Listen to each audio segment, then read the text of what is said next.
Probably most of you guys are already aware of C programming language, mother of most prominent programming languages like Java, PHP, Python, C++, and much more. However, C is not object-oriented programming like Java. When I was watching CS50 lectures, an amazing feature of C came into my knowledge. We will have a look at it shortly. First, let's understand what is a string. Into the context of today's picture, how is that character laid out? Well, quite simply, if this is my memory again, and we've gotten rid of all of the numbers, C, otherwise storing this hash, is just being stored in one of these bytes. It only requires one square because, again, a char is a single byte. Characters, now I'm just storing them in three different boxes. So C1, C2, C3. And when you look at it collectively, it kind of looks like individual characters. So what's underneath the hood, of course, though, is 72, 73, 33, or equivalently in binary, just this. So the story is the same, even though we're now talking about chars instead of integers. But what happens when I do this? What happens when I do string S gets quote-unquote high using double quotes? Well, let's change this program accordingly. Let me go ahead and do what we would have done last week. String, I'll call it S, just for S for string, high in all caps. I can simplify this next line. Let me use %S as a placeholder for a string S. But let's for now reveal what a string really is, because string is a term of art. Every programming language has strings, even if it doesn't technically have a data type called string. C does not technically have a data type called string. We have added this type to C by way of CS50's library. But now if I do make high, notice that my code compiles okay, and if I do /high, enter, voila, I still see high, which is what I would have seen last week as well. And if we depict this in the computer's memory, because high is 3 letters, it's kind of like saying, well, give me 3 boxes, and let me call this string S. So this feels like a reasonable artist's rendition of what S is if it's storing a 3-letter word like high. But any time we have sequences of characters like this, well, let's just think of a string really as an array of characters, an array of chars. And indeed, that's exactly what a string actually is. So this thing here, high exclamation point, technically speaking, is an array called S. And this is S bracket 0, this is S bracket 1, this is S bracket 2. It's just an array called S. Now, we didn't use the word array last week because it's not as familiar as the notion of like a string of text, for instance. But a string is apparently just an array. And if it's an array, that means we can access, if we want to, the individual characters of that array by way of the square bracket notation from today. But it turns out there's something a little special about strings as they're implemented. So how then does a computer know where a string ends in memory if all a string is a sequence of characters? Well, it turns out that if your string is length 3, as is this one, HI exclamation point, technically a string implemented underneath the hood uses 4 bytes. It uses 4 bytes. It uses a 4th byte to be initialized to what we would describe as \0, which is a weird way of describing it, but this just represents a special character, otherwise known as the null character, which is just a special value that represents the end of a string. So that's 0. More specifically, it is 8 0 bits inside of that square. So to store a string, the computer, unbeknownst to you, has been using 1 extra byte, all 0 bits, otherwise written as \0, but otherwise known as literally the value 0. So this thing, otherwise colloquially known as null, is just a special character, and we can actually see it again. If I go back to my ASCIIchart.com from before, notice number 0 is known as null, N-U-L, in all caps.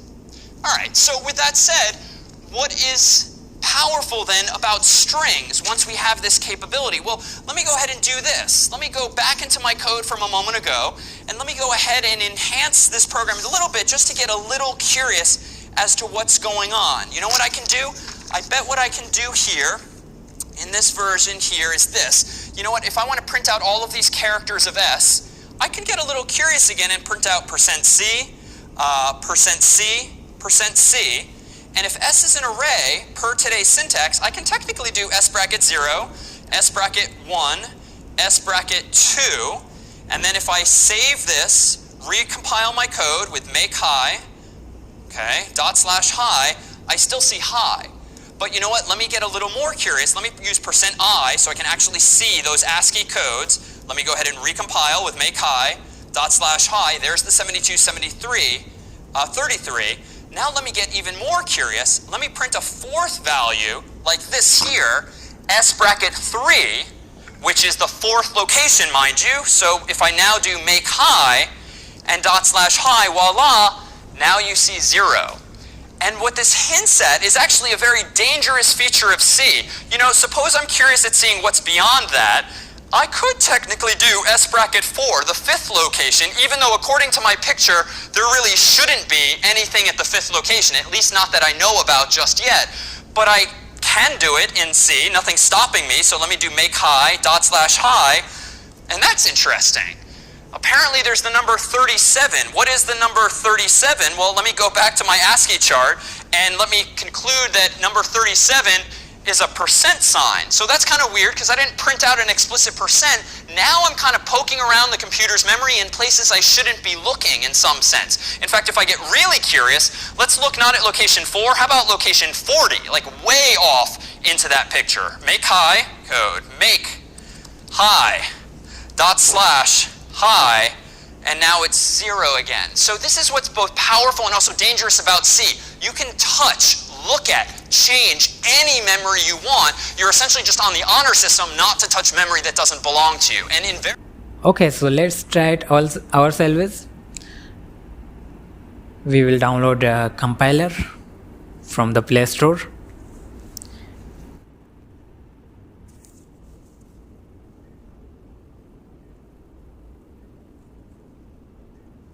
So this is built-in program.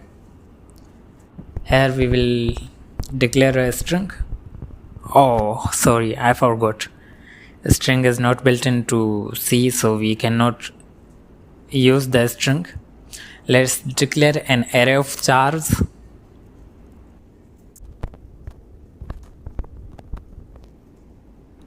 Yes, you can print it as a string by using %s.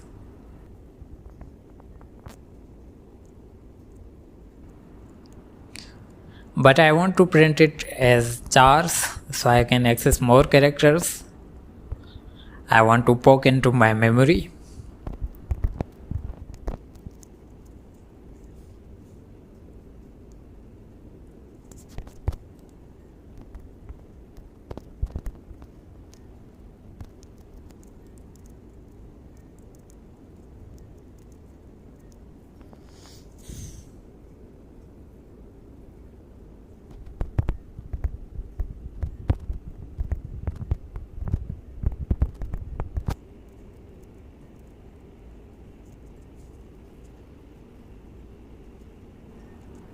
Let's try with few more characters.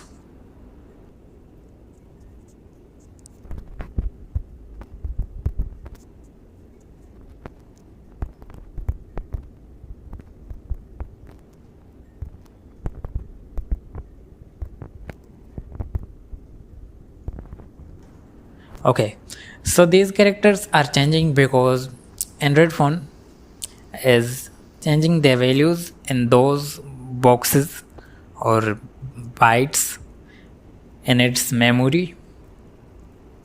So each time we compile the program, we get a different result. Let's see them in integers by using %i.